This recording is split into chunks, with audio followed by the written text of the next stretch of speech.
Okay ठीक।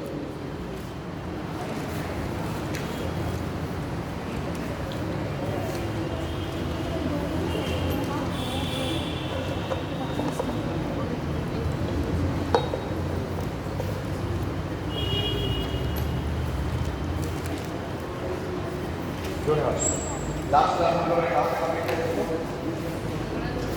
हम लोग कंप्लीट कर रहे थे इसके कुछ एविडेंस, है ना। आई थिंक जब लास्ट क्लास में मिलाया कौन सिद्धांत, हाँ वो हो गया ना, दो सिद्धांत तो हो गया, है ना। यानी हम लोगों ने कुछ हम पढ़ रहे थे इसके कुछ फिनोमिनास, है ना, और हम देख रहे थे कुछ उसकी थ्योरी, ठीक। तो कुछ अवधारणाएं और कुछ सिद्धांत वो हो गई थी, अवधारणाएं भी हो गई थी और उसके जो सिद्धांत हैं वो भी हो गए थे। स्टेडी स्टेट थ्योरी हमने देखी, वो भी हो गया। बिग बैंग देखी, वो भी हो गया। और जो दोलक सिद्धांत था वो भी हो गया। बस दोलक सिद्धांत तो यही तो था कि एक बार पूरा ब्रह्मांड क्या हो जाएगा, एक जगह पर आ जाएगा और फिर वो ब्लास्ट हो जाएगा, फिर फैलेगा, फिर आएगा पास, फिर फैलेगा, यही दोलक सिद्धांत। ओके, आज हम लोग देखना था इसकी एविडेंस, ठीक है। तो एक तो एविडेंस हमको यही दिख रहा है कि जो गैलेक्सी हैं, आकाशगंगाएं हैं, वो आकाशगंगाएं एक दूसरे से दूर शिफ्ट हो रही हैं, ठीक। आकाशगंगाओं के बीच में जो उनका प्रसार है वो क्या हो रहा है, वो लगातार होता जा रहा है। आकाशगंगाएं लगातार बढ़ती चली जा रही हैं और दो आकाशगंगाओं के बीच की दूरी भी बढ़ रही है। साथ ही साथ दो कोई खगोलीय पिंड है, सेलेस्टियल बॉडी, उनके भी बीच की दूरी बढ़ रही है। तो ये जो इनके सारे जो खगोलीय पिंड और जो गैलेक्सी है यानी आकाशगंगाएं, इनके जो बीच की जो दूरी है, ये लगातार जो बीच की दूरी जो बीच की लगातार बढ़ रही है।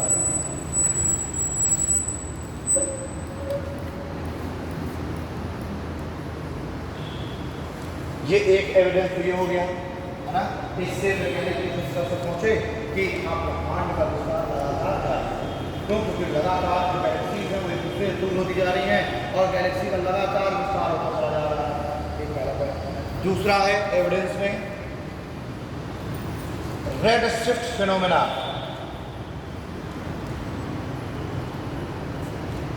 रेड शिफ्ट फिनोमेना, ये रेड शिफ्ट फिनोमेना क्या है कि ये मान लीजिए अर्थ,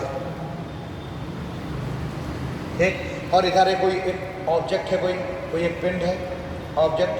अब ये जो ऑब्जेक्ट है ये अगर अर्थ की ओर आ रहा है, अगर अर्थ की ओर आ रहा है तो इसका जो कलर है वो ब्लूइश जो कलर है वो बढ़ता हुआ दिखाई देगा। अगर अर्थ की ओर आ रहा है तो इसको जो कलर है वो कैसा दिखाई देगा, वो ब्लूइश कलर बढ़ता हुआ दिखाई देगा। वहीं अगर कोई एक ऑब्जेक्ट है वो अर्थ से क्या होगा, अर्थ से अगर दूर जा रहा होगा ये ऑब्जेक्ट, और ऑब्जेक्ट अगर अर्थ से दूर जा रहा होगा तो हमें अर्थ से इसका रेड कलर दिखाई देगा, रेड कलर इसका बढ़ता जा रहा है, ठीक। ये है रेड शिफ्ट फिनोमेना कि अगर नज़दीक आ रहा है तो ब्लू कलर, दूर जा रहा है तो नज़दीक आ रहा है तो ब्लू और दूर जा रहा है तो रेड। तो यहाँ कभी जाते हैं रेड कलर की जो ज़्यादा होती है, तो बाकी सारे कलर हमें दिखाई नहीं देंगे, लेकिन एकमात्र कलर दिखाई देगा रेड। तो इससे भी हम समझ में आ गया हमको कि बहुत सारे ऑब्जेक्ट्स ऐसे हैं जो अर्थ के नज़दीक आ रहे हैं और बहुत सारे अर्थ से दूर आ रहे हैं, यानी कि ब्रह्मांड में लगातार विस्तार हो रहा है। तो सीधी बात है कि लोग उसमें नज़दीक आएंगे तो बहुत सी बातें कोई दूर भी जा रही होगी, ठीक। ये हो गया रेड शिफ्ट फिनोमेना। तो इन दो को जरा पहले लिख लीजिए एविडेंस में।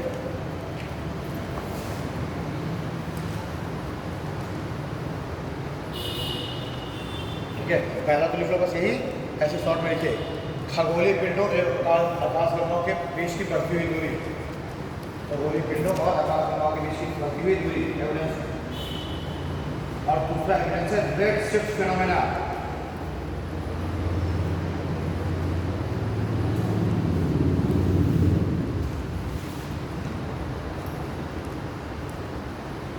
Red shift phenomena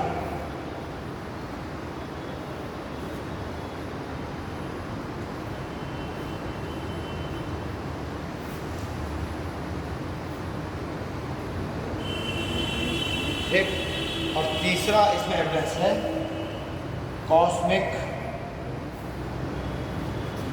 microwave evidence radiation, cosmic microwave radiation background. ये है तीसरा समझना, कॉस्मिक माइक्रोवेव रेडिएशन बैकग्राउंड। ठीक है, तो इसमें क्या है, इसमें दो वैज्ञानिक हैं, एक है विल्सन और एक है पोजियंस। ओरियन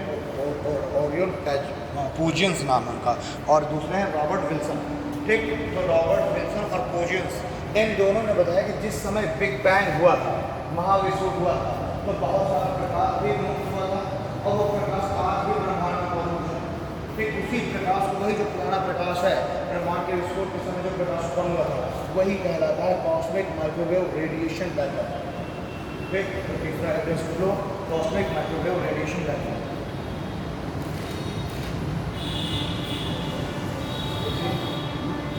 वैज्ञानिक रॉबर्ट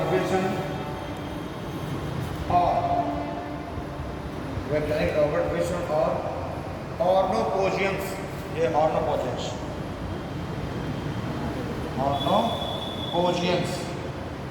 और रॉबर्ट विल्सन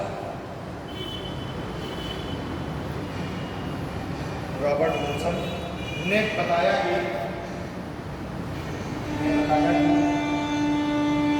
बिग बैंग के समय जो प्रकाश उत्पन्न हुआ, बिग बैंग के समय जो प्रकाश उत्पन्न हुआ था, वह आज भी ब्रह्मांड में मौजूद है। वह ब्रह्मांड में आज भी मौजूद है।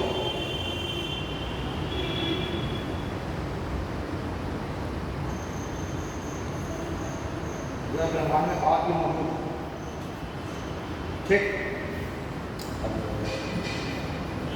एविडेंस हो गए। अब लिखिए हिग्स बोसॉन के बारे में। हिग्स बोसॉन आखिरकार है क्या?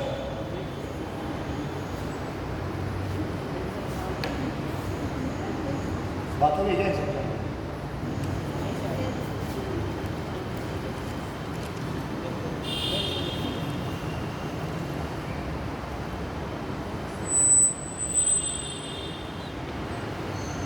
हिग्स बोसॉन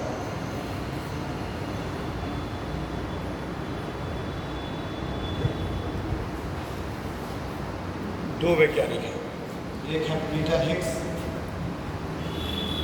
और दूसरे हैं सत्येंद्र नाथ बोस। पीटर हिग्स और सत्येंद्र नाथ बोस, इन दोनों ने बताया कि कोई ना कोई एक ऐसा पार्टिकल है जो कि सबसे छोटा है, और ब्रह्मांड का वो क्या है, वो एक आधारभूत कण है। ये सबसे बेसिक कण, सबसे आधारभूत जो कण है वो क्या है, वो है हिग्स बोसॉन। यानी ये जो प्रोटॉन वगैरह है, प्रोटॉन से भी छोटा कण है, इसका नाम है हिग्स बोसॉन, और वही है पूरे ब्रह्मांड का पूरा बेस, आधारभूत कण। ठीक है ना, और उसी से ही निर्माण हुआ है पूरे ब्रह्मांड का। यानी यही हिग्स बोसॉन से प्रोटॉन बना, ठीक है, अन्य पार्टिकल्स बने और ऐसे करते हुए पूरे ब्रह्मांड में निर्माण हुआ। यानी कि हिग्स बोसॉन को ने कहा कि ब्रह्मांड का आधारभूत कण है, ब्रह्मांड का आधारभूत कण है हिग्स बोसॉन। ठीक, और इसी वजह से चूंकि ये ब्रह्मांड का आधारभूत कण है, इसी वजह से इसको नाम दिया गया गॉड पार्टिकल। इसको नाम क्या दिया गया, गॉड पार्टिकल। तो पीटर हिग्स और सत्येंद्र नाथ बोस उन्होंने कहा कि ऐसा एक। अब इनके जो थ्योरी है, ये जो इनकी जो संकल्पना है, इसको क्या करना, प्रूफ करना था। उसी के लिए 2010 में स्विट्जरलैंड के जिनेवा में एक लेबोरेटरी है, उसी लेबोरेटरी में CERN और इस CERN प्रयोगशाला में एक रिसर्च किया गया। ठीक, और इस प्रयोग में जो मशीन यूज की गई उसका नाम था large hydrogen collider. Large hydrogen collider ये कहता है एक बड़ा चैम्बर था, मशीन थी, और उस मशीन के अंदर प्रोटॉन को आपस में मिलाया गया।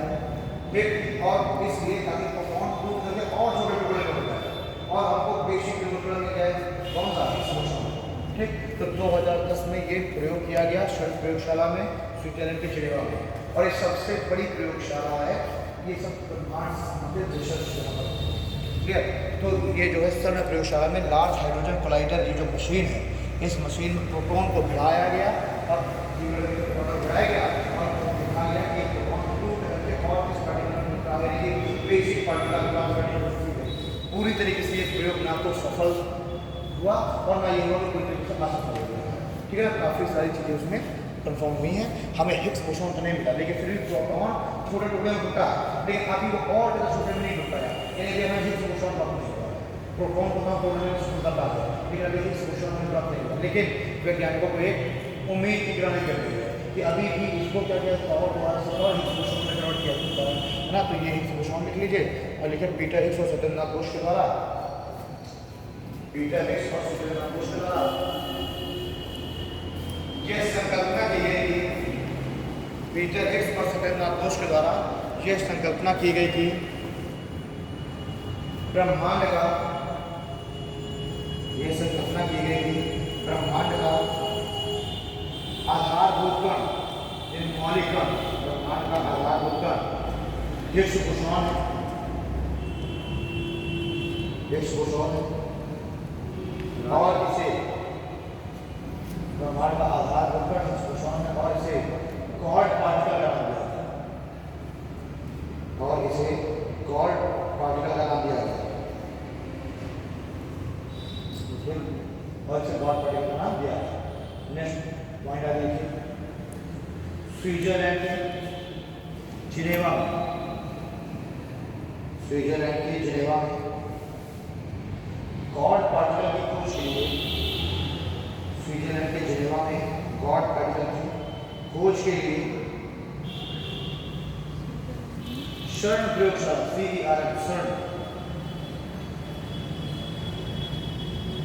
CERN प्रयोगशाला से European centre for research CERN प्रयोगशाला के द्वारा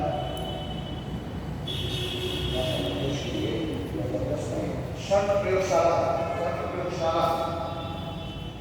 लार्ज हाइड्रोजन कोलाइडर 2010 में गॉड पार्टिकल खोज के लिए CERN प्रयोगशाला में लार्ज हाइड्रोजन कोलाइडर मशीन में, लार्ज हाइड्रोजन कोलाइडर मशीन में प्रोटॉन को आपस में टकराता, प्रोटॉन को आपस में टकराता उसको तोड़ने का प्रयास किया गया, प्रोटॉन को आपस में टकराकर उसको तोड़ने का प्रयास किया गया, ताकि गॉड पार्टिकल की प्राप्ति हो सके, ताकि गॉड पार्टिकल की प्राप्ति हो सके। गॉड पार्टिकल की प्राप्ति हो सके, ठीक। नेक्स्ट पॉइंट देखिए, देखो 29 सितंबर 1954 में, 29 सितंबर 1954 में, 29 सितंबर 1954 में CERN प्रयोगशाला की स्थापना हुई, 29 सितंबर 1954 में CERN प्रयोगशाला की स्थापना हुई, और 2017 में, और 2017 में भारत इसका सदस्य, और 2017 में भारत इसका सदस्य था, 2017 में भारत इसका सदस्य।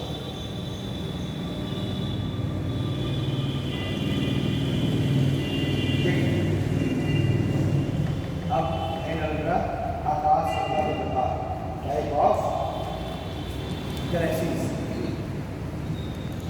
आकाश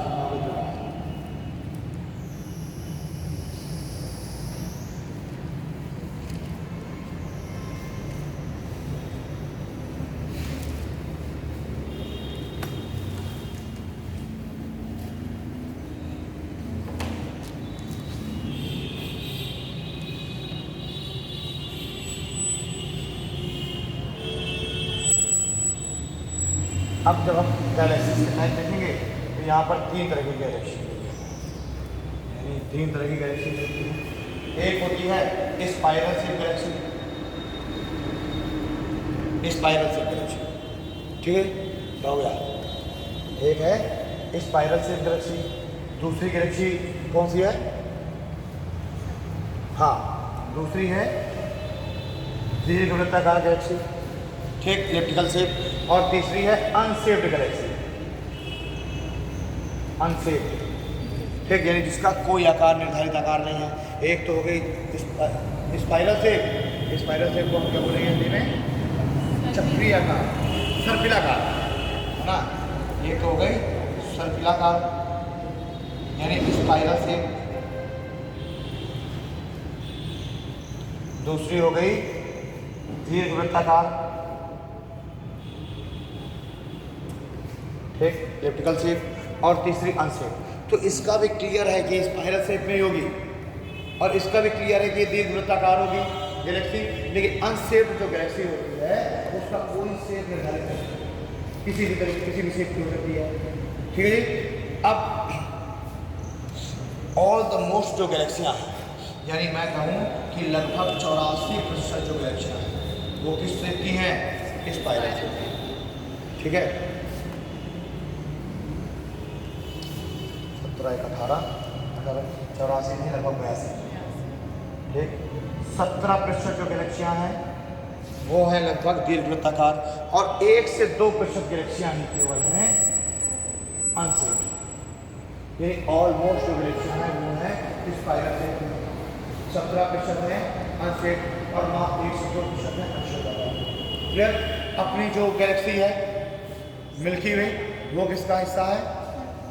इसी सर्कल, वो एक तरीके से सर्पिलाकार ही है, ठीक है ना। अच्छा, एक फिनोमेना आता है सुपर क्लस्टर, तो एक फिनोमेना याद आ गया, उसको सुनो क्या होता है सुपर क्लस्टर। एक्चुअली में सुपर क्लस्टर और कुछ नहीं है ना। इस सुपर क्लस्टर को ही हम लोग बोल देते हैं मंदाकिनी, बोलते हैं मंदाकिनी। मंदाकिनी क्या होती है? कई आकार प्रकार का एक समूह, ये कहलाता है सुपर क्लस्टर या मंदाकिनी। फिर हमारा जो ज्योतिष विज्ञान है वो इसको संकल्प में ज़्यादा मानता है सुपर क्लस्टर को। जो यूरोपीय जो या जो वेस्टर्न जो ज्योतिष विज्ञान है वो इस मंदाकिनी के संकल्प में मानता है, लेकिन हमारा ज्योतिष विज्ञान मानता है मंदाकिनी, ठीक है ना। तो वो सुपर क्लस्टर यानी कई गैलेक्सियों के ग्रुप को कहते हैं सुपर क्लस्टर या मंदाकिनी। इतना अब देखिए, अब हमारी जो गैलेक्सी है वो है किसी सर्पिलाकार गैलेक्सी का हिस्सा। सर्पिलाकार जो गैलेक्सी होती है वो हमेशा 3 डायमेंशन, मतलब उसमें 3 भुजाएं होती हैं। सर्पिलाकार गैलेक्सी कुछ ऐसी होती है जिसमें 3 भुजाएं होती हैं, ठीक। हमें सर्पिलाकार गैलेक्सी में 3 भुजाएं होती हैं, और हमारी जो गैलेक्सी है वो भी 3 भुजा वाली है, ठीक। ये है इस गैलेक्सी का सेंटर, और यहाँ पर इस जगह पर है हमारा सौरमंडल, ठीक। हमारा जो सोलर सिस्टम है ये है,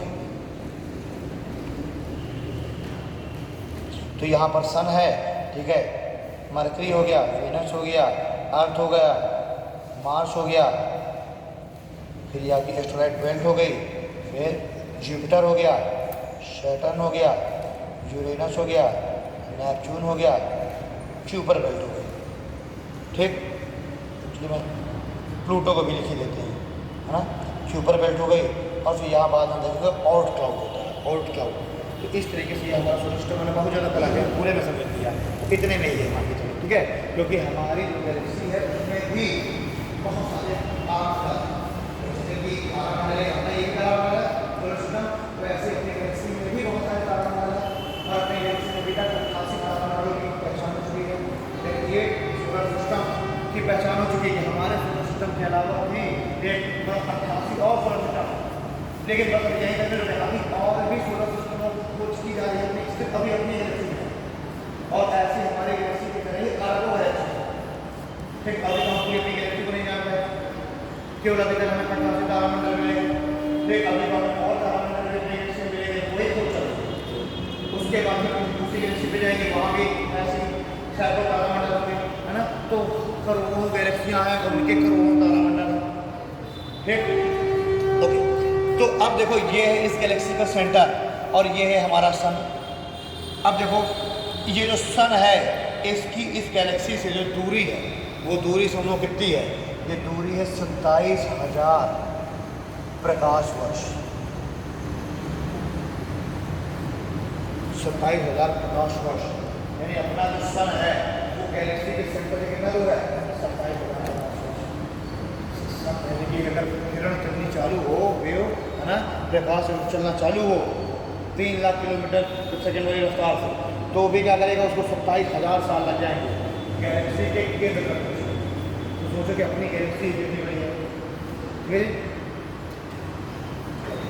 तो इसको जब लिख लो जरा टाइप्स ऑफ गैलेक्सी को, और फिर लिख लेना अपनी हमारी गैलेक्सी मिल्की वे सर्पिलाकार आकार की ही, अपनी गैलेक्सी मिल्की वे सर्पिलाकार आकार।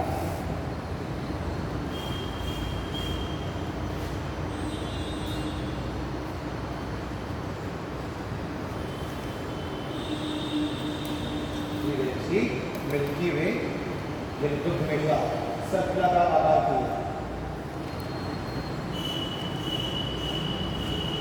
एक ब्रेक में डाली होती है। आकाश गंगा में 98% तारे हैं। जो आकाश गंगा का पूरा वर्णन देखें तो उसमें 98% तारे हैं और 2% में ग्रह,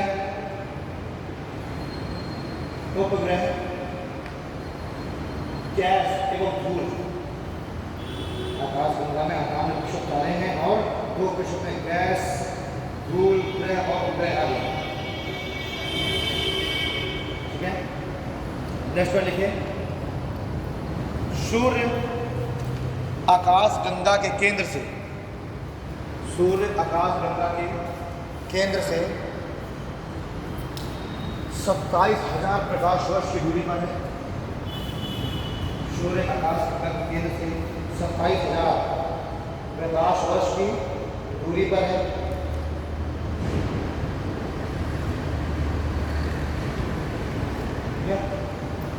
नेक्स्ट पॉइंट लिखिए, हमारी आकाश गंगा के निकट, हमारी आकाश गंगा के सर्वाधिक निकट एंड्रोमेडा आकाश गंगा, हमारी आकाश गंगा के सर्वाधिक निकट एंड्रोमेडा आकाश गंगा, एंड्रोमेडा आकाश गंगा, हमारी आकाश गंगा मिल्की वे के सबसे नजदीक अगर कोई आकाश गंगा है तो है एंड्रोमेडा, एंड्रोमेडा आकाश गंगा।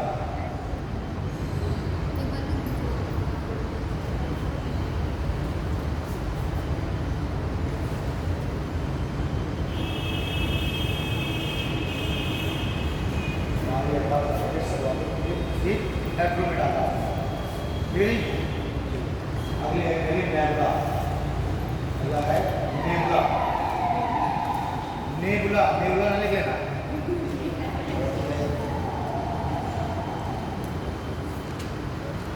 नेबुला।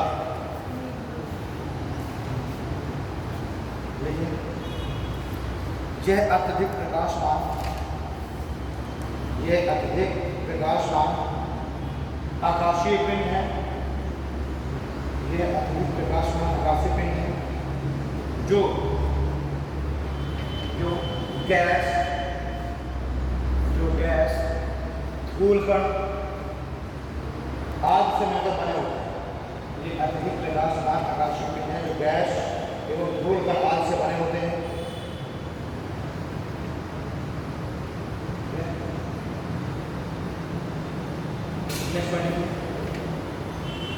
देखिए ओरियन नेबुला, ओरियन नेबुला हमारी आकाश गंगा, ओरियन नेबुला हमारी आकाश गंगा का सबसे शीतल तारों का समूह। ओरियन नेबुला हमारी आकाश गंगा का सर्वाधिक शीतल तारों का समूह है, सर्वाधिक शीतल एवं चमकीले, सर्वाधिक शीतल एवं चमकीले तारों का समूह ओरियन नेबुला, हमारी सर्वाधिक शीतल एवं चमकीले तारों का समूह। ठीक, नेक्स्ट वन 1609 ईस्वी में, 1609 ईस्वी में गैलीलियो ने, 1609 ईस्वी में गैलीलियो ने सर्वप्रथम, गैलीलियो 1609 में गैलीलियो ने सर्वप्रथम दूरबीन का प्रयोग किया। दोनों सुनाओ सर्वप्रथम दूरबीन का प्रयोग किया और आकाश गंगाओं की पहचान और आकाश गंगाओं की पहचान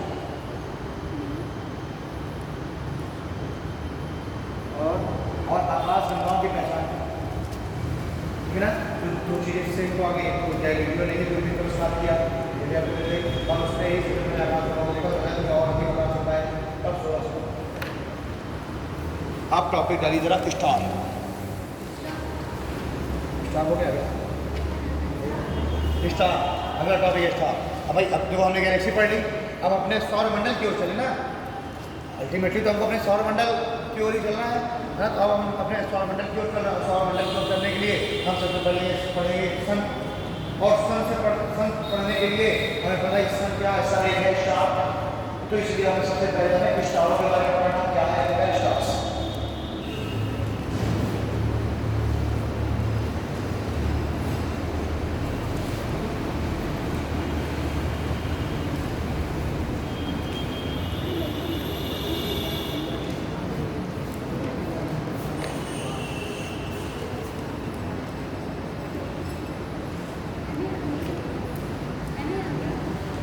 अब इधर देखो, जब स्टार पढ़ेंगे तो उससे पहले हम थोड़ा सा कुछ नाभिकीय अभिक्रियाओं की बात करें।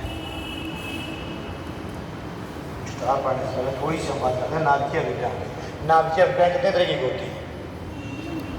दो तरीके। न्यूक्लियर रिएक्शन दो तरीके के होते हैं। एक क्या होगा? एक होगा न्यूक्लियर फिजन और दूसरा होगा न्यूक्लियर फ्यूजन।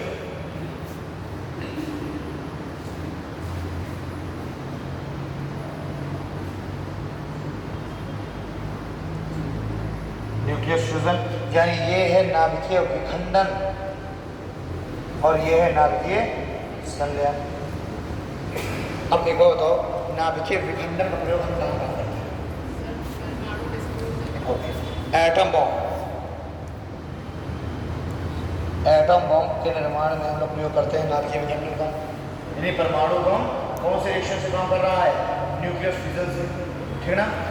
दूसरा एक चीज और हम काफी ज्यादा आप यूज करते हैं नाभिकीय विखंडन का, एनटीपीसी में, हाँ, nuclear thermal power corporation. NTPC में वहाँ क्या होता है? जो यूरेनियम होता है उस यूरेनियम का भी नाभिकीय विखंडन कराया जाता है और जो नाभिकीय विखंडन को यूरेनियम का तो बहुत ज्यादा मात्रा में ऊर्जा विमुक्त करेगा यूरेनियम, ठीक।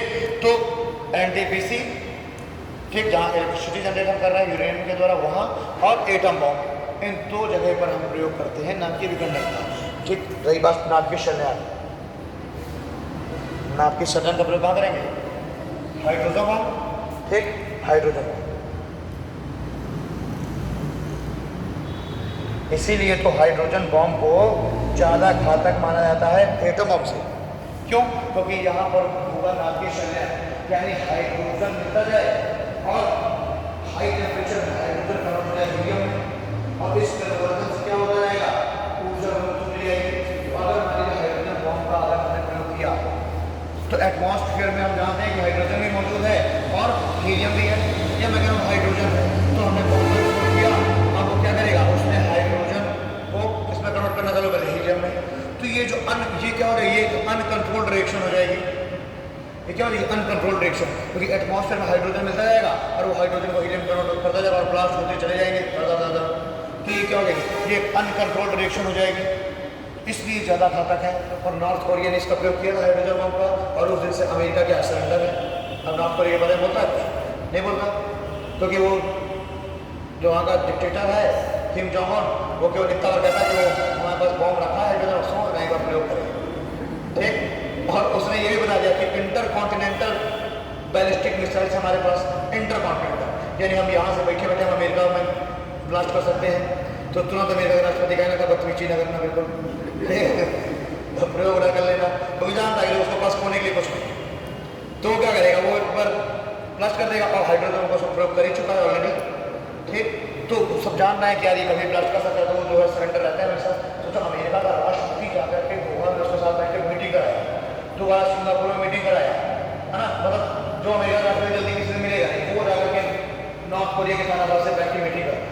तो एक बड़ी बात है।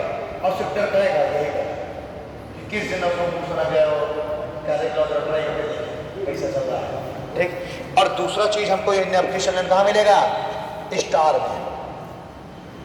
दूसरा नेविगेशन कहाँ मिलता है? स्टार, ठीक है। तो यानी कि हम समझ गए कि स्टार का निर्माण हो रहा है नाभिकीय संलयन की प्रक्रिया से। इतना और अब करते हैं हम लोग स्टार।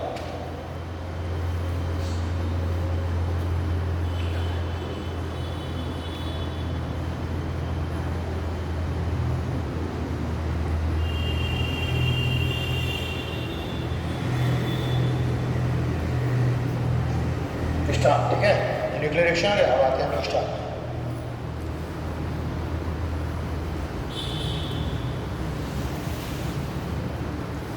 हम सभी जानते हैं एक बात कि जो स्टार होते हैं इनमें अपना स्वयं की ऊर्जा होती है, ठीक, स्वयं की ऊर्जा होती है और स्वयं का प्रकाश होता है। और इसको ये ऊर्जा और प्रकाश स्टार को कैसे मिल रहा है? वही न्यूक्लियर फ्यूजन के द्वारा। न्यूक्लियर फ्यूजन के द्वारा हाइड्रोजन हीलियम में कन्वर्ट हो रहे हैं और इस प्रक्रिया से बहुत सारी ऊर्जा विमुक्त हो रही है और बहुत सारा प्रकाश विमुक्त हो रहा है। क्लियर? अब देखो इस स्टार का निर्माण, तो मैंने एक बार बात की थी पहले क्लास में, इस स्टार का निर्माण हो कैसे रहा है। तो देखिए, चूंकि हम देख रहे हैं कि ब्रह्मांड में या एटमॉस्फेयर में बहुत सारी क्या है, गैसें हैं, है ना। और वो सारी जो गैसें हैं वो गैसें सब इस तरीके से मिल जा रही हैं, ठीक, और मिल करके एक क्लाउड का निर्माण कर रहा है। ब्रह्मांड में बहुत सारी गैसें हैं, बिग बैंग हुआ तो बहुत सारी गैस उत्पन्न हुई, ठीक, तो वो सारी गैसें मिल करके एक क्लाउड बना दे रही हैं और इसी को हम कहते हैं सेलेस्टियल क्लाउड।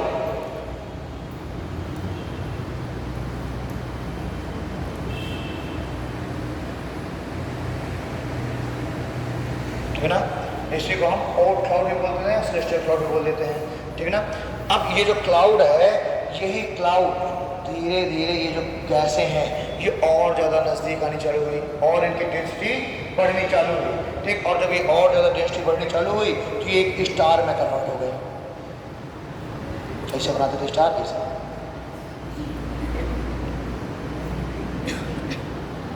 ठीक। और ये जो सारी गैसें हैं ये किस में कन्वर्ट हो गई? ये एक स्टार में कन्वर्ट हो गई, यानी इनका और ज़्यादा इनमें घनत्व बढ़ना चालू हो गया, इनमें और ज़्यादा ग्रेविटी बढ़नी चालू हो गई और इससे की वजह से ये स्टार में कन्वर्ट हो गए। और ये जो स्टार है यही कहलाएगा प्रोटो स्टार। प्रोटो स्टार या इसी को हिंदी में कहते हैं आद्य तारा, आद्य तारा, ठीक। तो सेलेस्टियल क्लाउड किसमें कन्वर्ट हो गया? प्रोटो स्टार में। और ये स्टार की पहली अवस्था है, प्रारंभिक अवस्था। स्टार जस्ट बना है, प्रारंभिक अवस्था है ये स्टार की। और ये बहुत जल्दी प्रक्रिया होती है, लगभग 3 से 4 अरब वर्ष के बाद सेलेस्टियल क्लाउड कन्वर्ट हो जाएगा प्रोटो स्टार में, क्लाउड कन्वर्ट हो जाएगा प्रोटो स्टार में। अब देखिए इस स्टार में क्या है? एनर्जी है, ऊर्जा है, नाभिकीय संलयन हो रहे हैं, ठीक। ये स्टार धीरे धीरे, इसमें देखो क्या चीज़ होगी कि मान लीजिए ये है स्टार और इस स्टार में अंदर इसका है ग्रेविटेशनल फोर्स, अंदर हो रहा है नाभिकीय संलयन, ठीक। तो अंदर हो रहा है नाभिकीय संलयन और नाभिकीय संलयन होने से ऊर्जा विमुक्त होगी और वो क्या बाहर की तरफ उसको फेंकेगी, ठीक है। यानी अंदर के जो एटम्स हैं उनको बाहर की तरफ फेंकेगी क्योंकि गैसें वगैरह है, क्योंकि नाभिकीय संलयन हो रहा है। और हम जान रहे हैं कि इसमें क्या है? इसमें है ग्रेविटेशनल फोर्स, इसमें है ग्रेविटी। तो ये क्या करेगा कि बाहर की जो परतें हैं इसको अंदर की ओर खींचेगी, इसकी जो ग्रेविटी है इसको खींचेगी अंदर की ओर, ग्रेविटी खींचेगी अंदर की ओर, है ना। और अंदर होगा नाभिकीय संलयन, ये क्या करेगा? बाहर की ओर फेंकेगा, तो ग्रेविटी खींचेगी अंदर और संलयन की वजह से जो भी अंदर की चीजें हैं उसको जाएगी बाहर, तो इसकी वजह से एक साम्य अवस्था की स्थिति आ गई, एक न्यूट्रल की कंडीशन आ गई, ठीक। बात समझ रहे हैं ना? वो फेंक रहा है बाहर, अपोज कर रहा है और ग्रेविटेशन उसको खींच रहा है, तो इस अपोज की वजह से एक न्यूट्रल कंडीशन आ गई। अब ये न्यूट्रल कंडीशन हमारी जब बनी है तब तक तो सब काम सही चल रहा है। सन किस अवस्था से? इसी अवस्था में न्यूट्रल कंडीशन बनी है, संलयन हो रहा है और ग्रेविटी भी ज़्यादा तो सारी बाहर की परतों को अंदर खींच रही है, तो एक कंडीशन कैसी है? बैलेंस्ड कंडीशन है। लेकिन मान लीजिए धीरे धीरे इस स्टार का फ्यूल क्या हो जाए? खत्म हो जाए। फ्यूल समझ रहे ना? हाइड्रोजन खत्म हो जाए, हाइड्रोजन का फ्यूल है, हाइड्रोजन खत्म हो जाए, हाइड्रोजन खत्म हो जाएगा तो नाभिकीय संलयन खत्म हो गया। की स्ट्रेंथ कम होगा तो उसके ऊपर क्या प्रभाव पड़ जाएगा, ग्रेविटी है ना, तो ग्रेविटी ने सारी चीजों को अंदर खींच लिया, अपोज करने वाला कोई है नहीं, तो सारा कुछ अंदर खींच लिया। तो अब अगर मान लीजिए इस स्टार का ईंधन हो जाए समाप्त, फ्यूल समाप्त हो जाए, तो फ्यूल समाप्त होने से संलयन बंद हो गया, तो ये सारा जो पूरा ग्रेविटेशनल फोर्स है उस सारी परतों को अंदर खींच लेगा, तो ये तारा क्या होगा, सिकुड़ने लगेगा, नहीं सिकुड़ने लगेगा। तो ये जो अगली अवस्था है, जब इसका फ्यूल खत्म हो जाए, खत्म होने लगेगा, फ्यूल जब खत्म होने लगेगा और वो खींचना चालू हो जाएगा अंदर की ओर, तो इसी को हम बोलेंगे रेड जाइंट, रेड जाइंट यानी या फिर लाल दानव, रेड जाइंट यानी लाल दानव। जब इसका कम होने लग गया, फ्यूल खत्म होने लगा, ये लगातार रेडिश कलर का दिखाई देने लगेगा, है ना, लाल दानव। ओके, अब थोड़ा सा इस पे एक बार फिर से चलो। ये जो प्रोटोस्टार है, प्रोटोस्टार में भी दो कंडीशन समझिएगा, प्रोटोस्टार में दो कंडीशन। एक तो ये जो प्रोटोस्टार है, या तो ये क्या होगा, सन के द्रव्यमान का 1.44 गुने से कम होगा।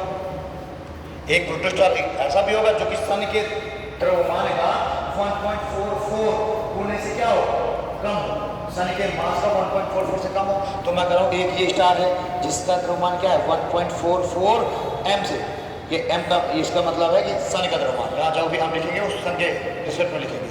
तो ये तो प्रोटोस्टार मान लीजिए ये है जिसका द्रव्यमान सन के द्रव्यमान के 1.44 m से कम है, थोड़े से कम है।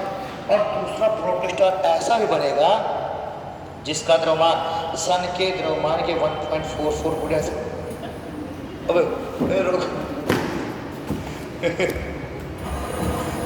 अरे यार ये टूट गया,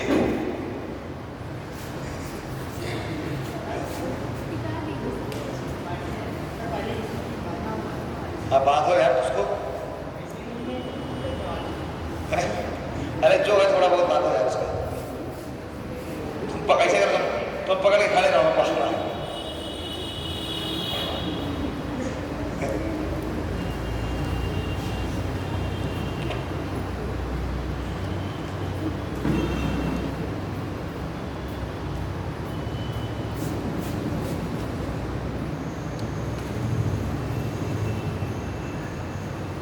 तो कितनी मेहनत कर रहा विनोद, ताकि तुम लोग क्लास सही से चले।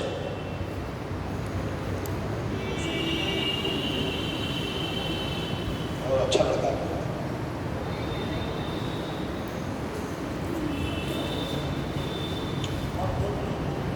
क्या,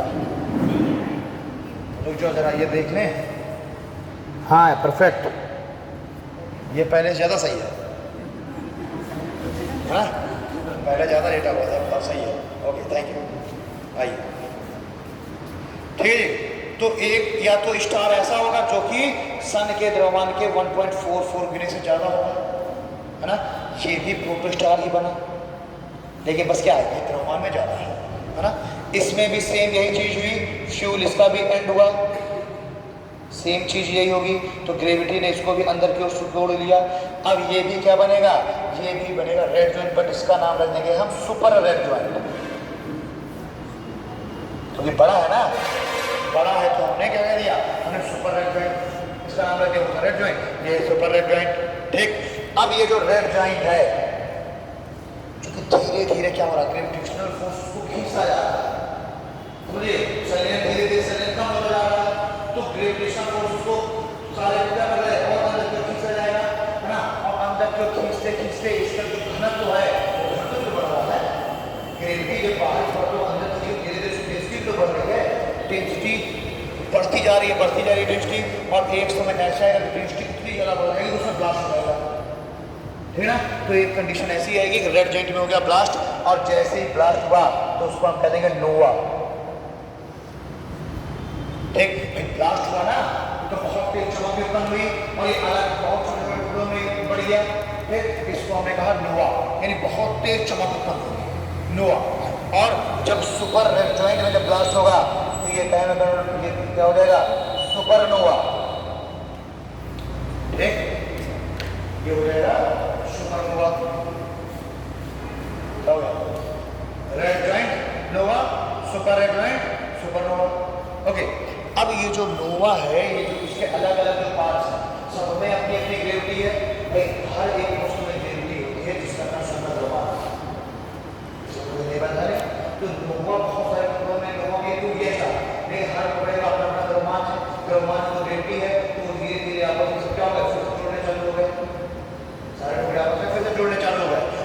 जुड़ने चालू हो गए सब टुकड़े, तो नोवा के बाद अगली जो कंडीशन आएगी जब ये आपस में फिर से आके जुड़ जाएंगे ग्रेविटी की वजह से, तो अगली कंडीशन आएगी व्हाइट ड्वार्फ।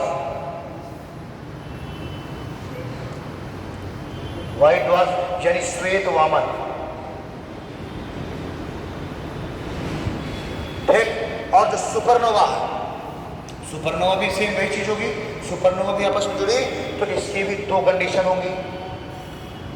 सुपरनोवा में दो कंडीशन बनेगी, अभी मैं उसको बताऊंगा कि कैसे अलग होगा। है तो सेम यही चीज 1.44 m से ज्यादा, लेकिन अभी भी एक कंडीशन और है। तो सुपरनोवा में दो कंडीशन आ जाएंगी, एक तो आ जाएगा न्यूट्रॉन स्टार, एक कन्वर्ट हो जाएगा न्यूट्रॉन स्टार में, और दूसरी कंडीशन है वो हो गया ब्लैक होल की, ब्लैक। ठीक, यानी न्यूट्रॉन स्टार भी ऐसा तारा है जिसका द्रव्यमान सन के द्रव्यमान के 1.44 m से क्या है, ज्यादा है, और ब्लैक होल भी ऐसा तारा है जिसका द्रव्यमान सन के द्रव्यमान के 1.44 m से ज्यादा है। तो उनसे कंडीशन बराबर आता गया, उसको देखेंगे। यानी अगर मैं ये तुम्हें कह दूं कि स्टार की अंतिम अवस्था क्या है, व्हाइट ड्वार्फ, न्यूट्रॉन स्टार और ब्लैक होल, कोई गलत बात है? ये क्या है, ये स्टार की अंतिम अवस्था। ठीक, और ये जो सारे व्हाइट ड्वार्फ हैं, ये भी एक लंबे समय के बाद ये सब धीरे धीरे समय गिरती है ना, सब धीरे धीरे दूसरे ऊपर करते जाएंगे, कमजोर करते जाएंगे। जो बड़ा व्हाइट ड्वार्फ है छोटे वाले को अपने अंदर खींच लेगा, फिर वो तीसरे खींच लेंगे।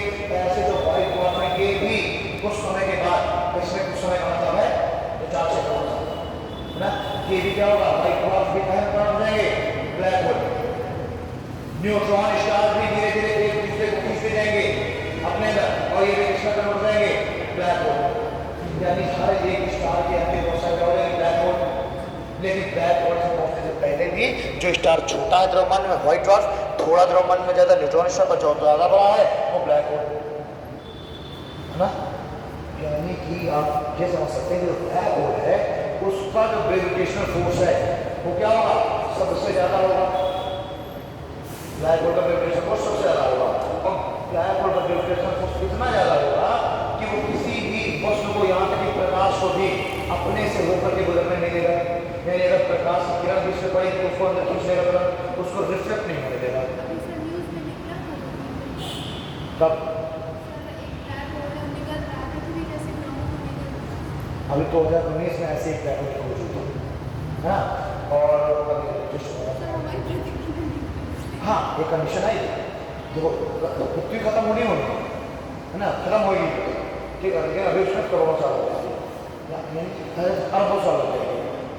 सन भी तो कभी ना कभी बनेगा, ब्लैक होल नहीं बनेगा, सन भी कभी तो आपकी समय सन अपने प्रभावस्था, यानी अब सन बिल्कुल क्या हो चुका है, लगभग अपने अगर इंसान के समझे तो लगभग 50 साल का होगा, ठीक है, पुराणावस्था। अब इसके बाद कौन सा अवस्था है, इसकी बुजुर्गावस्था, और उसके बाद वो मर जाएगा। तो जब सन मरेगा तो वो भी कन्वर्ट होगा ब्लैक होल में, और उस ब्लैक होल का ग्रेविटेशन और ज़्यादा हो जाएगा। अभी देखो, अभी जो पृथ्वी है अपने पूरे छोटा परिक्रमा कर रही है, इसलिए कर रही है क्योंकि सन का ग्रेविटेशनल फोर्स को अपनी ओर खींच रहा है, और अर्थ जो सन का अपना ग्रेविटेशनल फोर्स है वो उसको अपोज कर रहा है। तो सन खींच रहा है, अर्थ अपोज कर रही है, तो ना तो अर्थ पीछे जा पा रही है, और उसका जो ग्रेविटेशनल फोर्स उसकी वजह से वो आगे नहीं जा पा रही, तो वो सन की चारों तरफ ऐसे अच्छा परिक्रमा कर रही है। लेकिन अगर ये या तो अर्थ का ग्रेविटेशनल फोर्स कम हो जाए, जो अभी अवस्था है इससे, या तो अर्थ का ग्रेविटेशनल फोर्स कहीं गलती से कम हो जाए, या तो सन का ग्रेविटेशनल फोर्स बढ़ जाए, तो प्रकाश खींचेगा। तो वो तभी खींचेगा ना सन, जब सन बन जाएगा ब्लैक होल, ग्रेविटी बढ़ जाएगी, और ग्रेविटी बढ़ेगी तो प्रकाश निकलेगा पृथ्वी को, है ना। तो पृथ्वी को खत्म हो रहा है ब्लैक होल।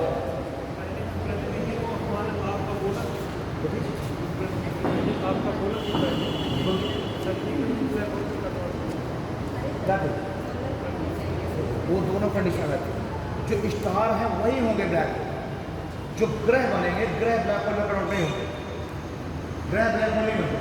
ब्लैक होल कौन बनते हैं, ब्लैक होल बनते स्टार जो पूरे गैसों से बने हुए हैं, उसको लगातार गैसें पास में आती जा रही है और उसकी डेंसिटी बढ़ती जा रही है, ग्रेविटेशनल फोर्स बढ़ता है। तो हमेशा ब्लैक होल में कन्वर्ट होगा हमेशा स्टार, ना कि प्लैनेट, ठीक है। अब देखो ये कंडीशन सोचो, white dwarf, neutron star, black.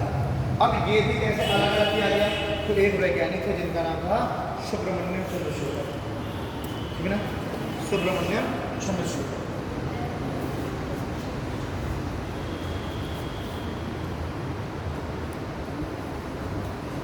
इन सुब्रमण्यम चंद्रशेखर ने 1983 में चंद्रशेखर शिवा इन्होंने एक रिसर्च किया और उनकी एक रिसर्च को नाम दिया गया चंद्रशेखर शिवा। और इस चंद्रशेखर शिवा इतनी कोई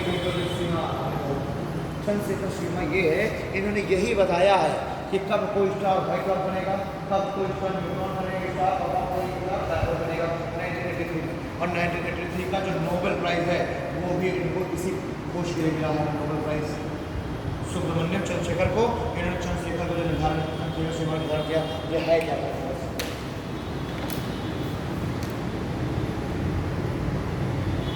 चंद्रशेखर शिवा है।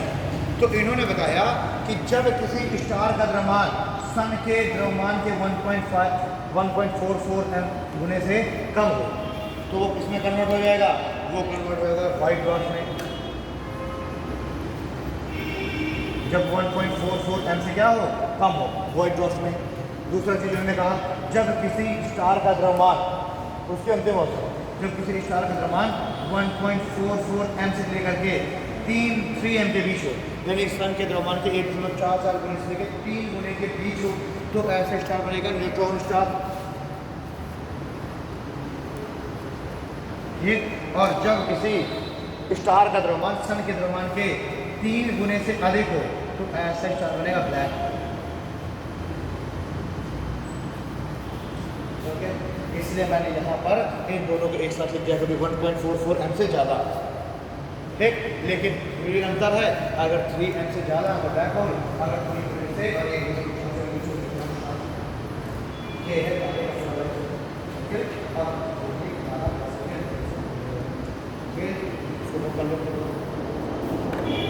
और चंद्रशेखर शिवा में चंद्रशेखर शिवा और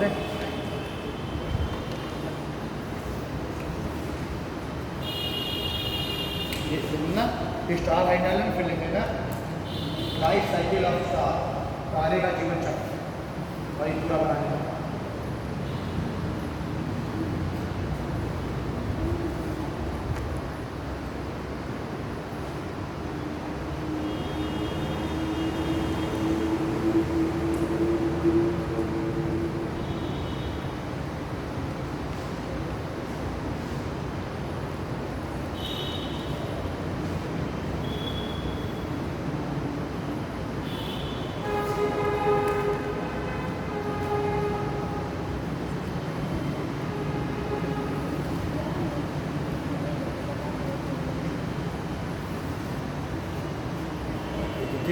फोटो का चीज़ तो बना लो, फोटो क्लियर आएगी, मेरे कंफ्यूज हो गया, अभी बना लोगे पूछ लोगे जहाँ अगर डाउट होगा,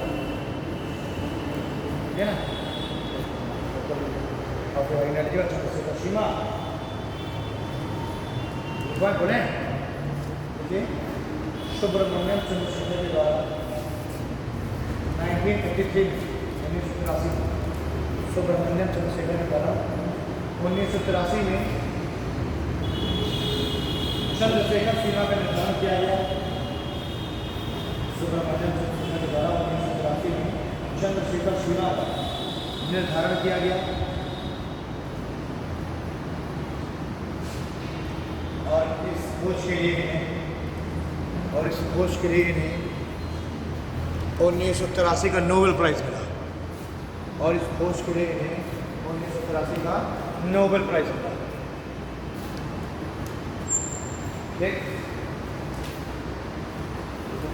इन्होंने बताया कि पहला पॉइंट ऐसे इन्होंने बताया कि यदि स्टार का द्रव्यमान सन के द्रव्यमान के 1.44 गुना से कम हो तो वो स्टार अपनी अंतिम अवस्था में व्हाइट डॉर्फ बनेगा।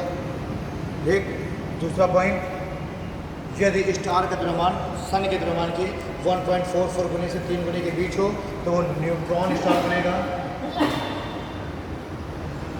और तीसरा, यदि स्टार का द्रव्यमान सन के द्रव्यमान के 3 गुने से अधिक हो तो वह ब्लैक होल में बनेगा।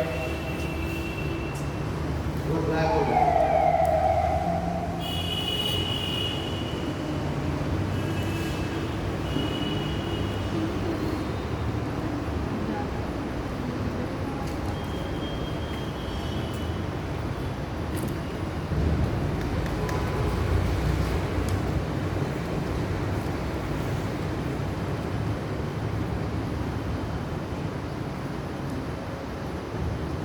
गया? हो जाएगा?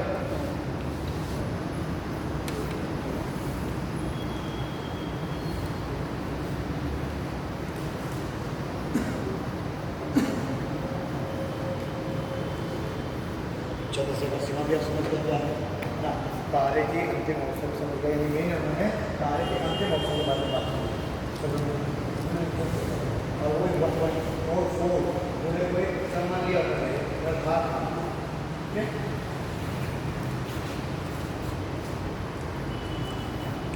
अब एक चीज़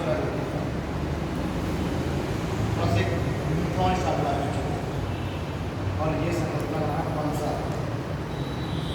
पल्सर, क्या है पल्सर। ठीक, यही न्यूट्रॉन स्टार ही पल्सर क्या होगा। तो जब ये न्यूट्रॉन स्टार तो समझ रहे ना अपनी अंतिम अवस्था, ये जब न्यूट्रॉन स्टार बड़ी तेजी के साथ घूमता है, न्यूट्रॉन स्टार क्या करेगा, बड़ी तेजी के साथ घूमेगा, तो ये अपने उत्तर से और दक्षिण से दोनों तरफ से ये इलेक्ट्रोमैग्नेटिक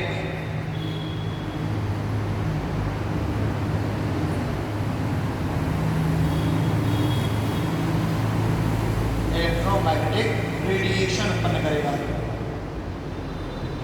विद्युत चुंबकीय विकिरण उत्पन्न करेगा उत्तर से भी और दक्षिण से भी।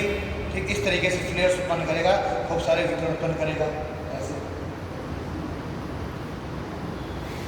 तो जब इस तरीके से ये उत्पन्न कर रहा है तो ये हमको स्टार घूम रहा है और ऊपर निकलती वो फुल घड़ी होती है ना, छोड़ रही है। वैसे ये ऊपर उत्तर दक्षिण दोनों तरफ से क्या करेगा, फेंकेगा। ठीक, और ये क्या होंगे, ये लाइट्स हैं कि इलेक्ट्रोमैग्नेटिक रेडिएशन से क्या लाइट के फॉर्म में चमकदार होंगे, चमकदार निकल रहे हैं। तो अब अगर हम टेलीस्कोप से या फिर हम ब्रह्मांड से अगर हम इसको देखें तो हमको कैसे दिखाई देगा, ये ऊपर नीचे से लाइट निकल रही है।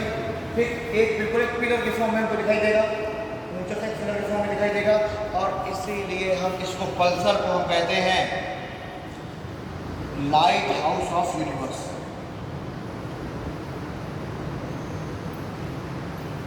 लाइट हाउस ऑफ यूनिवर्स यानी ब्रह्मांड का प्रकाश स्तंभ।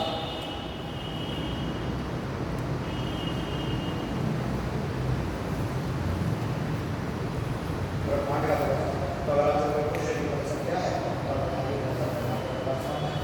एक पल्सर कैसे होता है, तो पल्सर के द्वारा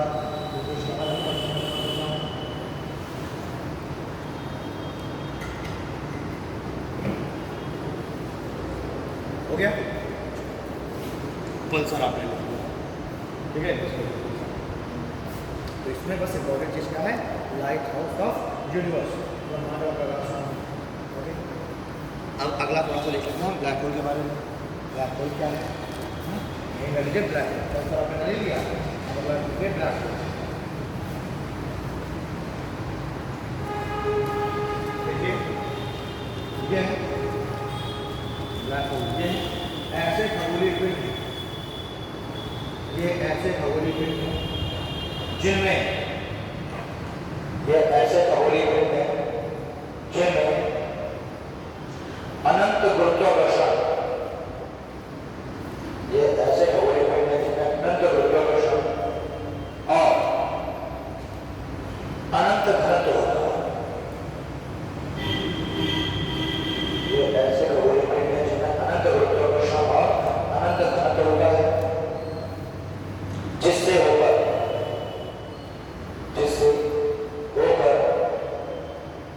प्रकाश भी बाहर नहीं निकल पाता, जिससे होकर प्रकाश भी बाहर नहीं निकल पाता, जिससे होकर प्रकाश बाहर नहीं निकल पाता। ठीक है, अब ब्लैक होल के बारे में तो वैज्ञानिकों ने सर्वोच्च घटनाएं दी। एक तो है अल्बर्ट आइंस्टीन।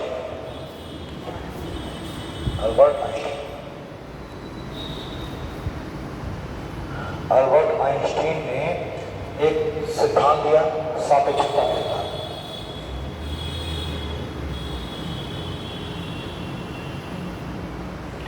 जो इसे कहा जाता है थ्योरी ऑफ रिलेटिविटी। इस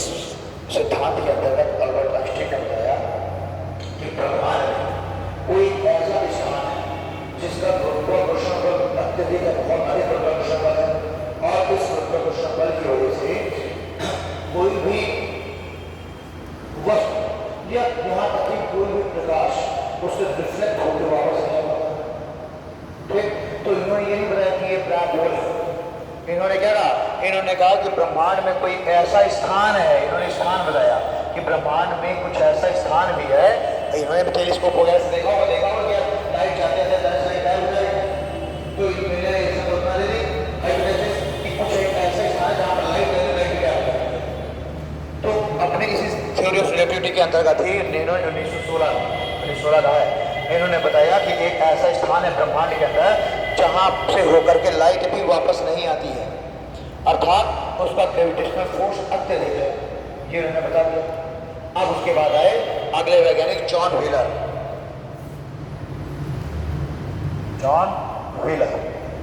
इन जॉन व्हीलर ने इसका नाम दिया ब्लैक होल। इन्होंने कहा कि हाँ एक ऐसे स्थान है, लेकिन वो एक पिंड है, खगोलीय पिंड है ना, और उसको हम कहते हैं ब्लैक होल।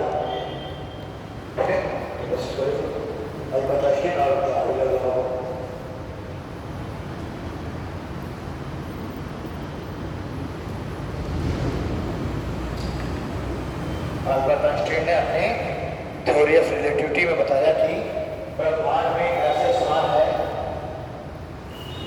जहां से होकर प्रकाश भी वापस नहीं आता।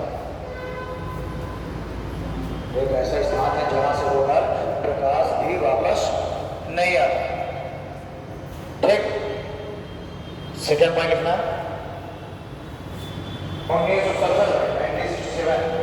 1967 में जॉन व्हीलर, 1967 में जॉन व्हीलर ने इसे ब्लैक होल नाम दिया। 1967 में जॉन व्हीलर ने इसे ब्लैक होल नाम दिया।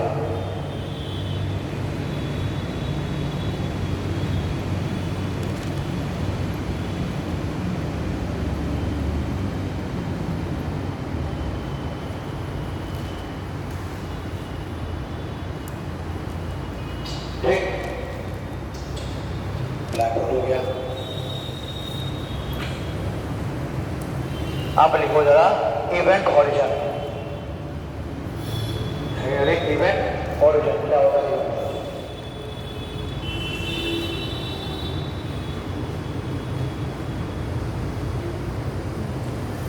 इवेंट हॉरिजन, ठीक है। तो ये है ब्लैक होल। ये जो इवेंट हॉरिजन है यही बताता है कि यहाँ पे इवेंट हॉरिजन के द्वारा ये ब्लैक होल की स्थिति बताता है। इवेंट हॉरिजन क्या करता है? ब्लैक होल की स्थिति बताता है, लोकेशन। तो ये है ब्लैक होल। हाई ग्रेविटी लेके बैठा हुआ है। अब मान लीजिए इस ब्लैक होल की तरफ बहुत सारी प्रकाश किरणें जा रही हैं। भाई जिस ब्रह्मांड में जो प्रकाश मौजूद है वो क्या कर रहा है? वो ये तो कहेगा नहीं कि ये ब्लैक होल हम इस तरफ जाएंगे ही नहीं। प्रकाश तो ब्लैक होल की ओर जा रहा है ना। और जब प्रकाश जा रहा है तो ब्लैक होल के चारों तरफ का जो भाग है गोल गोल इस तरीके से ये प्रकाशमान होगा। चारों तरफ से प्रकाश आ रहा है ना, तो चारों मान लीजिए प्रकाश आ रहा है, जो अचानक से प्रकाश गायब हो गया, तो यहाँ तक का जो क्षेत्र है वो तो गोल गोल से चमकदार दिखाई देगा और बीच में अचानक से डार्क दिखाई देगा। ठीक, तो चारों तरफ से प्रकाश आ रहा है। वो प्रकाश क्या है? इसके चारों तरफ प्रकाश ने एक वलय जैसा बना दिया, एक रिंग जैसी बना दी। यानी ये है जो डॉटेड है, ये है क्या? प्रकाशमान क्षेत्र है। और यहाँ के बाद अचानक से बिल्कुल क्या हो गया? डार्क हो गया। यहाँ के बाद अचानक से क्या हो गया? डार्क हो गया। तो वैज्ञानिकों ने देखा कि प्रकाश चला जाएगा, प्रकाश जाते जाते अचानक से प्रकाश गायब हो गया, चारों तरफ का प्रकाश आ रहा है, तो बीच में ब्लैक ऐसा पूरा है और चारों तरफ लाइट है। ये जो लाइट है, ये जो रिंग है, यही लाइट, यही कहलाती है इवेंट हॉरिजन। यही लाइट क्या कहलाती है? यही लाइट कहलाती है इवेंट हॉरिजन। कोई दिक्कत? तो बस इसको बना लो डायग्राम इवेंट हॉरिजन ना। और डॉटेड वाले जो लाइन बनाना, बीच में ब्लैक होल लिखेगा और डॉटेड जो चारों तरफ एक रिंग बनाना, उससे मिल गया इवेंट हॉरिजन।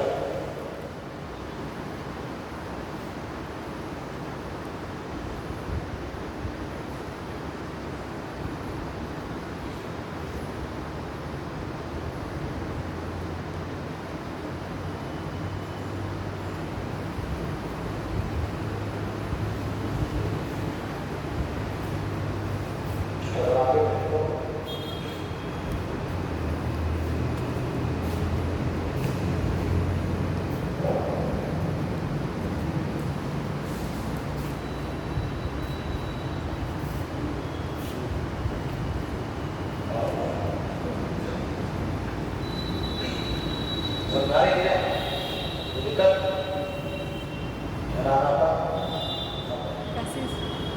कशिश कशिश ज्योति के बाद कशिश ज्योति भावना हिमांशी मानसी तुम लोग रेगुलर आप कुछ नाम याद रखते कुछ मतलब अब भविष्य वो भी नया नया है कशिश ज्योति भावना मानसी मनसा विनोद अभिषेक आशीष विनोद आशीष शुभांकर अनुराधा निर्मला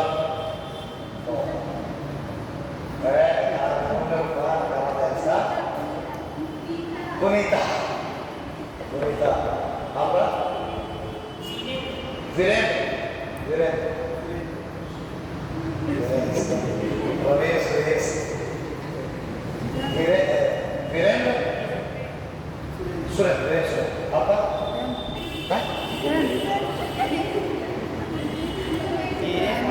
वीरेंद्र सुरेंद्र जितेंद्र रविंद्र नायकोड़ी और ज्योति और क्या नाम अरे यार तुम यहाँ आ गई सफाली हिना नीलम शशि अभिषेक आपका महन तुम आगे बढ़ो ठीक है महन का पीछे बैठे तो आपका नितेश जय और रविंद्र ढूंढ के आना पड़ेगा आपका ऋषि एक बार अपना बता चुके ना जय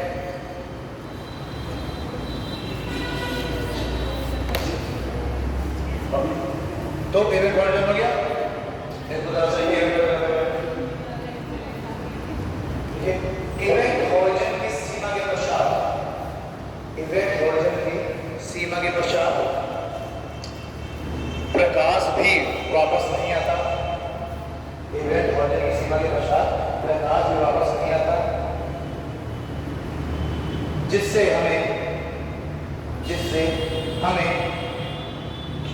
ब्लैक होल की उपस्थिति का जिससे हमें ब्लैक होल की उपस्थिति का क्या उपस्थिति का पता है आवाज पता चलता है जिससे हमें ब्लैक होल की उपस्थिति का पता चलता है ठीक अतः जिस सीमा तक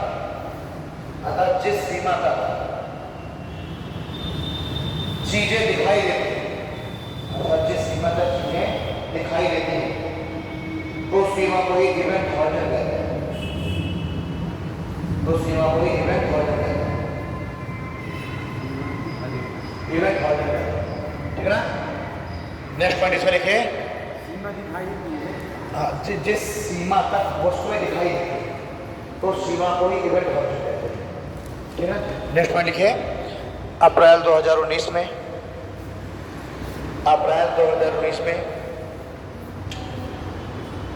हमें ब्लैक होल की एक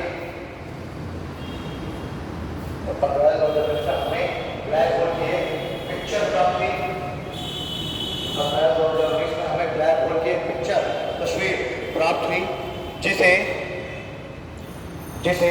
इवेंट हॉरिजॉन टेलीस्कोप के द्वारा खींचा गया था और यह ब्रह्मांड में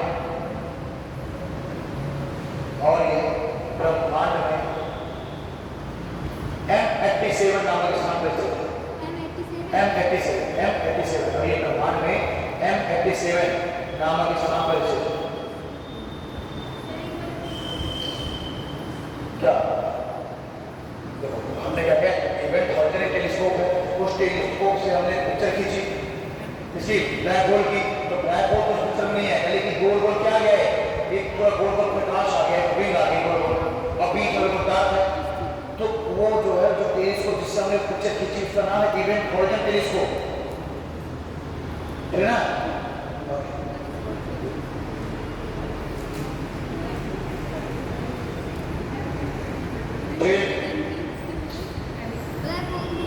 ये M87 स्थान का नाम है और इसी M87 स्थान में ही ये ब्लैक होल स्थित है, इसकी पिक्चर आई है।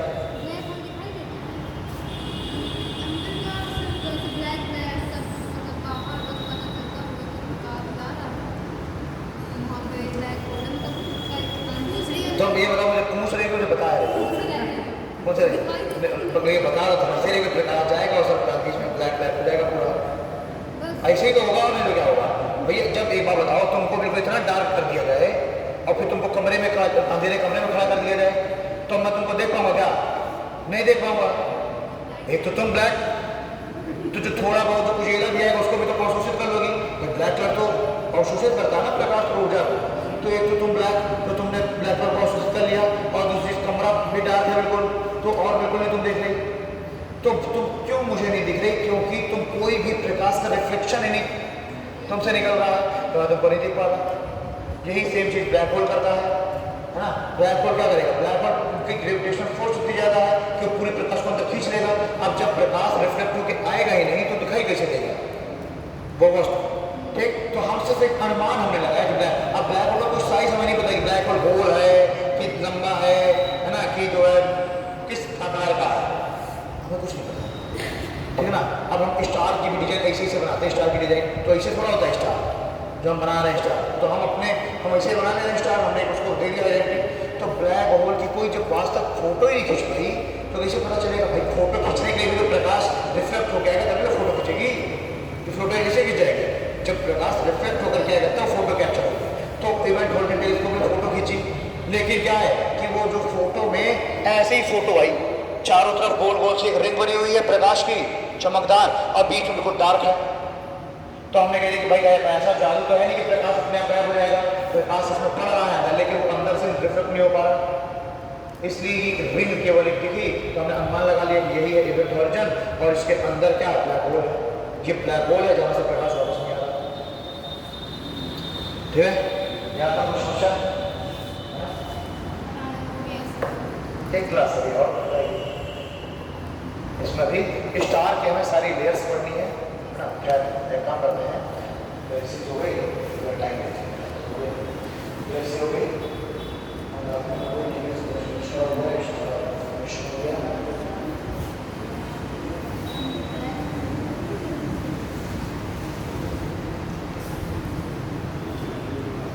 अब है ले लो सौर मंडल, स्टार हो गया ना,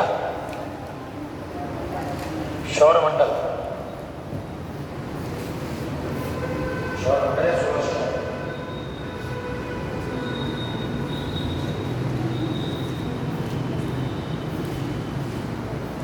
सौर मंडल है सूरज का, ठीक है। अब इस सौर मंडल में सबसे यहाँ होता है शन। ठीक, सौर मंडल में हम क्या देखते हैं? एक तो स्टार है, हमारे सौर मंडल का स्टार कौन है? शन। ठीक, सन क्या कर रहा है? ऐसे ऐसे ऐसे निकाल रहा है। सन के सबसे पास एक ग्रह है, इसका नाम है मरकरी यानी बुध। ठीक, बुध के बाद फिर कौन सा ग्रह है? शुक्र, वेनस, फिर अर्थ, पृथ्वी, इनके बारे में सब हम लोग अलग से बातें करेंगे। फिर मंगल यानी मार्स, उसके बाद कौन बोला सनी? मुर्गी बन जाओ। फिर है एस्टेरॉइड बेल्ट, एस्टेरॉइड बेल्ट जिसे बोलते हैं हम क्षुद्र ग्रह ना। ये सब क्या है? ये सब क्षुद्र ग्रह है, एस्टेरॉइड बेल्ट। एस्टेरॉइड बेल्ट के बाद फिर होता है जुपिटर यानी बृहस्पति। बृहस्पति के बाद होता है सैटर्न यानी शनि। ठीक, शनि के बाद यूरेनस। ठीक, यूरेनस में भी ऐसे ही ठीक है, यूरेनस जिसको कहा जाता है अरुण। और उसके बाद होता है वरुण यानी नेपच्यून। और वरुण के बाद था प्लूटो जिसको आज में क्या कह दिया? बौना ग्रह कह दिया, ड्वार्फ प्लैनेट। ठीक है। और इसके बाद फिर ऐसे फिर से एक बेल्ट होती है, पट्टी होती है, इसमें बहुत सारे सेलेस्टियल बॉडी आकर्षित पिंड होंगे और इसको हम कहते हैं क्यूपर बेल्ट। Kuiper belt. और फिर क्यूपर बेल्ट के बाद फिर ऐसे मेघों का एक, बादलों का एक क्या होगा, एक लेयर होगी, ठीक। और उसको हम कहते हैं ओट, OAURT, ओट क्लाउड, ओट क्लाउड, ठीक है ना। तो ये है हमारा सोलर सिस्टम। तो हमने अभी तक हमने स्टार की बात की थी, लेकिन आज हम सोलर सिस्टम की बात करेंगे तो हम बात करेंगे इस तरह की, है ना, इस तरह कैसे बना हुआ है, ठीक। करेंगे फिर अभी कोई क्लास देखेंगे उसमें, तो उस क्लास में स्टार हो जाएगा, ये सन हो जाएगा और सारे प्लैनेट के बारे में थोड़ी